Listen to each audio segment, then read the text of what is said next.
one man, two desires, drip drop and cinema. It's Moose at the Movies. Powered by Streambeat.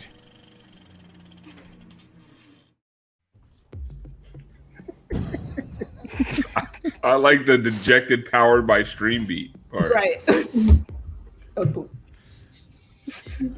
Popcorn situation here. I got too much. You probably need a butter situation. It's too dry. Hey. Okay, so hard. They call it a butter situation. All right. Streambeat paid a lot of money for this. Listen, hardcore basketball fans know where to find real tough and gritty games where only the highest of skill level can compete. Rucker Park in Harlem, Venice Beach in LA, the Dunder Mifflin Warehouse in Scranton, PA. That's right, yes. Ladies and gentlemen. Yes. This week, I'm breaking down one of the greatest amateur basketball games in the history of our nation. Oh my God. Oh my God. The Office versus the Warehouse. Let's go. Let's go. In this episode, Michael Scott, regional manager of Dunder Mifflin, pause, challenges Daryl and the crew at the warehouse to a friendly game of basketball. See, Michael's just enamored with their machismo and their swagger, okay?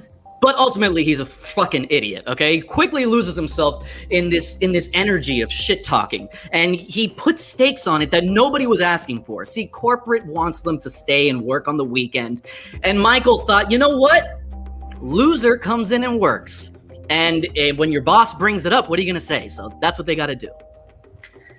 It was in that moment that Michael went from the world's best boss to the world's best baller, and begins assembling his all-star lineup. Using his keen discriminatory scouting techniques, like saving Oscar for baseball and boxing season, just because he's Mexican, you know, and guaranteeing that whoever plays can be compensated for their time. So he puts together he puts together a unique starting lineup.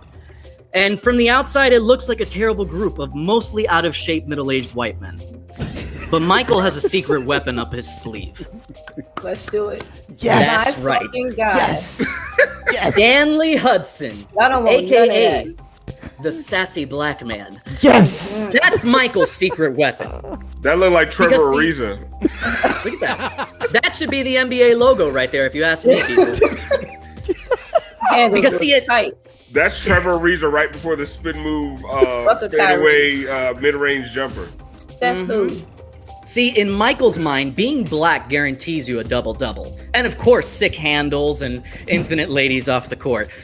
But the secret is that Stanley has really never played a game of basketball or even dribbled a ball before in his entire life. So that was a great moment. My dude wore a windbreaker to a basketball game. I mean, look at the way he's dressed. How are you gonna think he's a fucking baller when he's showing up like he's about to go fucking ski in Utah or something? It's pretty close to Vice colors too. That you remember that enthusiasm? He's like a gazelle out there. Don't you dare talk about Stanley. He got that members only coat at the basketball game, and that's a shame. Go ahead, Bruce. I'm sorry. No, it's I just fine. love that picture. I love that left hand. I'm telling you, I love that left hand. That needs to be the NBA logo. If he was actually a basketball player, it would kind of look like the Sham God. But you know, it's not happening. Now the warehouse does get out to an early lead, but Jim Halper decides that this is his chance to impress Pam, aka Roy's wife. See, interesting there. So he decides to put his cape on and step into the gym VP role and turn this into a real nail biter. Now, although Michael Scott is usually money from the three-point line, allegedly, he doesn't make a single basket. Instead, it's Jim getting his Larry Bird on, and surprisingly, a timely three-pointer from Dwight Schrute that keeps them alive. It turns out Rip Hamilton was actually the second best player with a face mask. Look at that sociopath. Yeah. A sociopath. Yeah, he's a Miami Heat player. So now we got a real back and forth going on, and things are starting to get chippy between Roy and Jim. See, both are trying to secure a weekend with Pam and her love and all the shit that comes with it. It's the final minutes of the game that this could go either way. Shout out Deuces Network.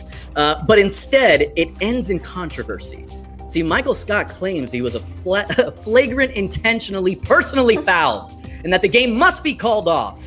Of course, the warehouse will never cave and accept defeat, let alone through disqualification. So instead, Michael says nobody will have to work this weekend because what's the point if they're all going to lose their jobs eventually?